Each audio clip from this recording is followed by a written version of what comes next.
Welcome back, everybody. Today we're going over these two products here from AR500 Armor. These things are pretty cool, and honestly, I'm surprised nobody was doing this before. So prior to these, at least to the best of my knowledge, I could be totally wrong. People weren't integrating armor into the actual backpacks they were selling. Oftentimes they'd sell a backpack with a armor panel inserted into it. Now these are not like that. What's different about these versus a lot of the other options out there is that the armor panels are actually sewn into the backpack itself. So they offer it in a couple of different configurations like you guys see here. This is the Phoenix. I believe this one here is the Firebird. And then they offer it with 10.5 by 12 inch armor or 11 by 14. So those two options are there. Both of these have 11 by 14 in it. And what's cool is they actually sew the armor in at the highest point of the backpack. So with a lot of drop-in systems, which there's nothing wrong with that, if you're dropping it into like the hydration panel or like the laptop panel, it's generally speaking going to be lower. These ones keep it up higher, which in terms of armor is generally speaking better because your vitals tend to be high. So that is good. Looking at the Phoenix here, we have a single pocket on the outside.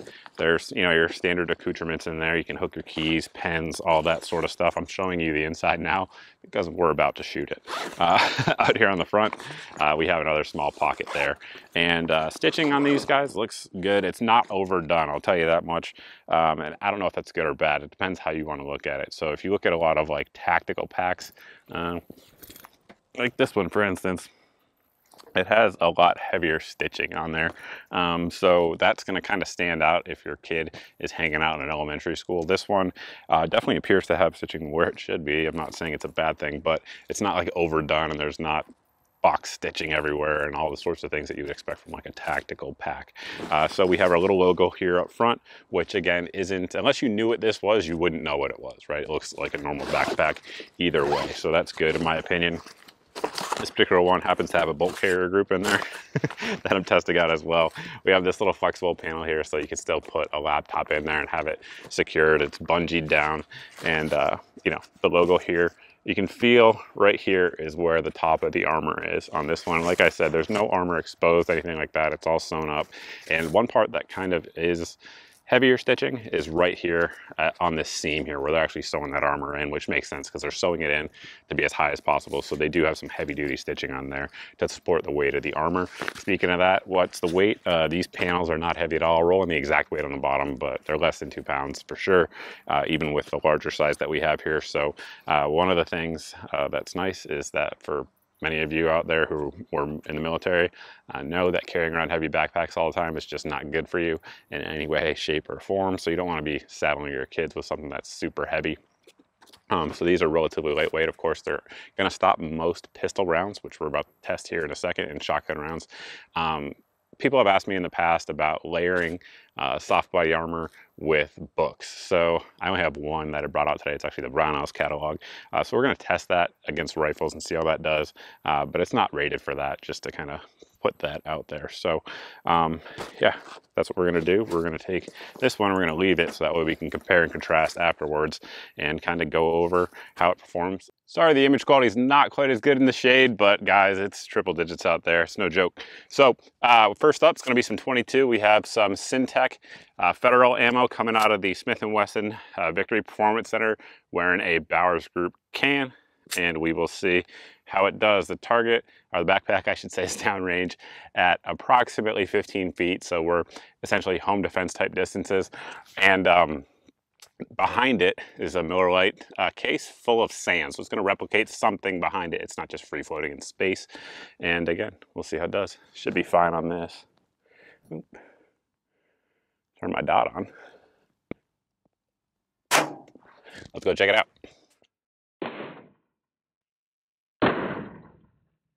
The bullet entered just under the zipper here in the front pocket, went through that material, entered again here, and then it should be fine. Yep, we have our entrance right there, and of course, no penetration at all. Let's move the calibers up a little bit. In the magazine, we have some 147 grain Federal HST plus Ps. We're going to shoot them through the Gen 5 Glock 26 right here from Big Daddy Unlimited, and we'll see how they do.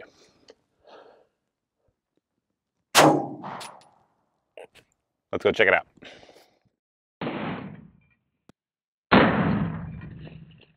We had our entrance here, of course, in the pocket. We're gonna open it up.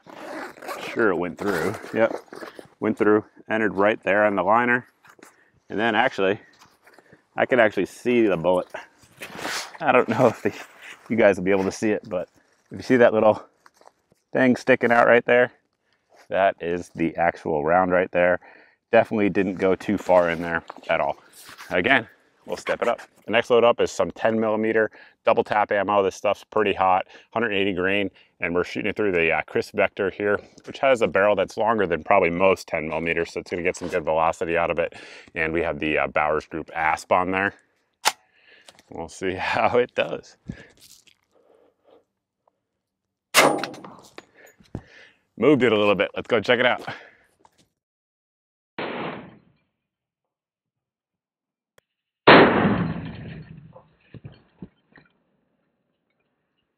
As the slow-mo just showed, this thing definitely had a lot more energy, and looking at it here, I can see that all the dirt in here is actually disturbed by the force of the round. That's a hot round coming out of that gun. So let's check it out right here in terms of the impact. Surely it went through, it did. It's right there. And then there's our impact in the actual armor. However, the bullet is right here. I can feel it. It's kind of slid over a little bit, and it is captured, so there's definitely no penetration there at all on the backside. Interesting that it kind of moved over to the right, the actual load itself. But either way, let's zip it up and hit it with something else. The 10mm made it jump, but I think our next test here is going to make it jump like it was crisscross in the 1990s. So we have a 14-inch Mossberg 590 short barrel shotgun here. Remington double-aught buck, 12 gauge 2 3/4 inch load. We're gonna see how it does. These things hit with some authority, guys. Let's check it out.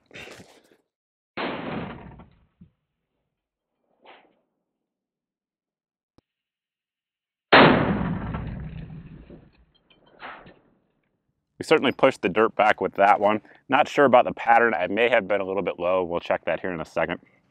Because the pattern here is really wide.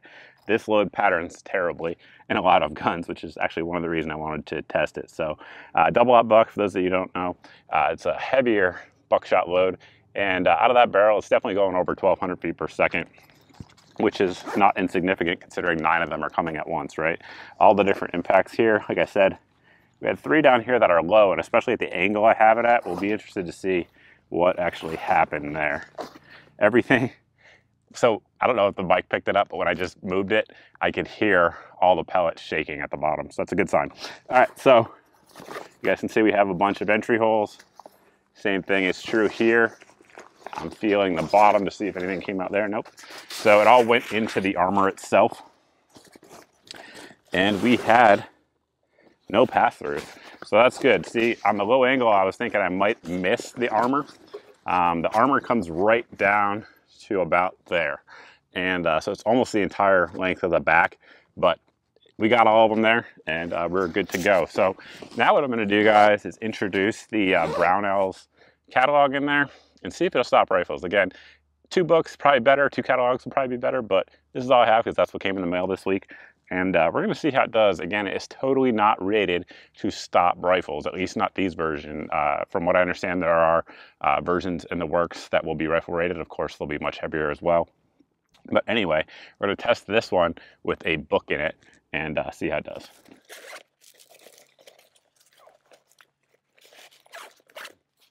We have the Brownells book in there, and we have some 90 grain 6.8 Federal ammo. So it's a varminting load for the 6.8. It's coming out of here really fast. This is the LWRCI 6.8, of course, rifle. Beautiful A5 version. And we'll see how it does. I'm gonna try to hit the book, we'll see. It's gonna be interesting. I don't know. Stop the video now and post down below in the comments. Let me know rather if you think it'll go through. I genuinely do not know. Let's find out. Let's check it out.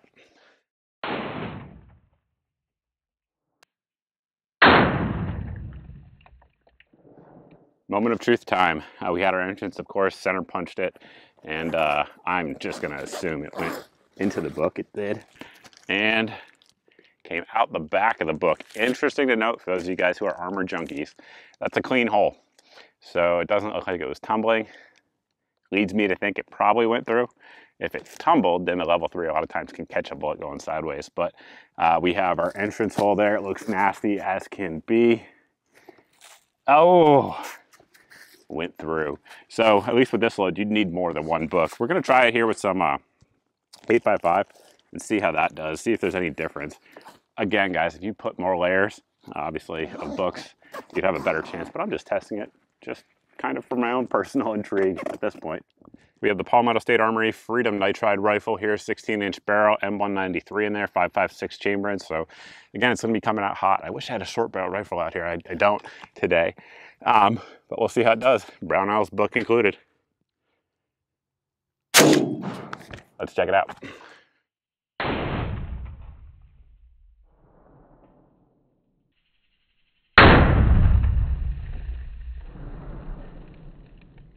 So let's check it out, make sure it actually hit the Brown Owl's book. It did. We have our entrance hole there. So this one's a little bit more promising. We have a tear here. The hole's not symmetrical. That's good. It means the bullet may have tumbled. We shall see. We will, there. I'm not sure if the camera's picking it up, but that is the entrance hole there. And then on the back, all right, it went through, but you can see again, it's ripping. So that's indicating that, you know, it's kind of pushing its way through. It didn't tumble. It definitely went through in the correct orientation for a bullet. Went in here.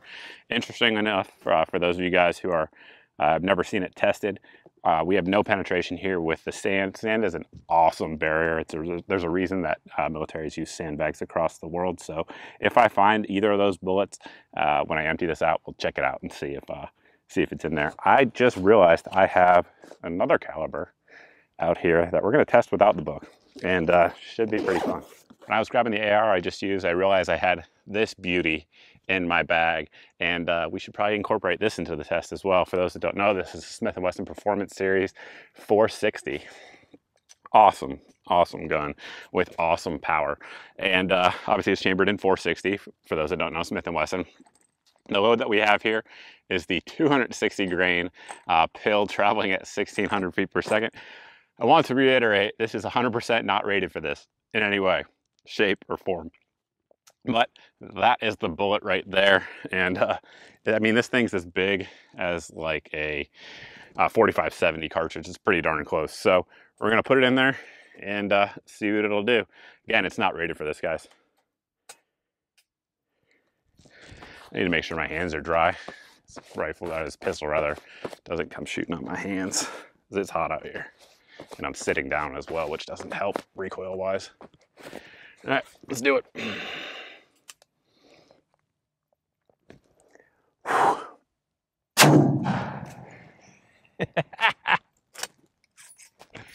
Let's check it out.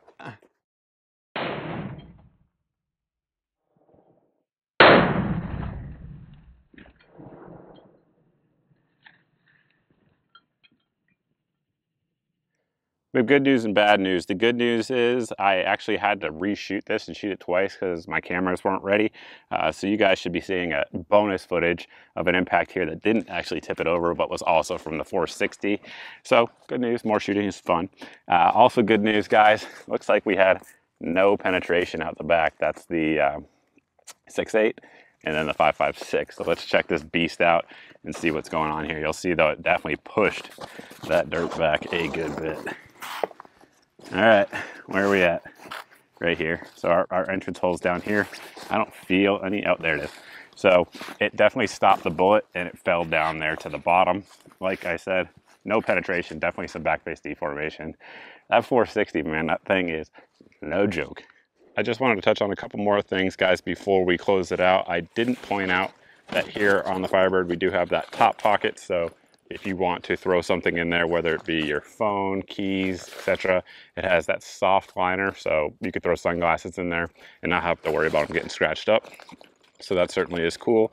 The pull tabs on here, I'm not sure what these are. I'm going to annotate it below. Feels like rubber. If it's rubber, cool. If not, again, I'll annotate what it is. This pocket here has the same material that you find here on the bottom. It's definitely a water-resistant neoprene type of material.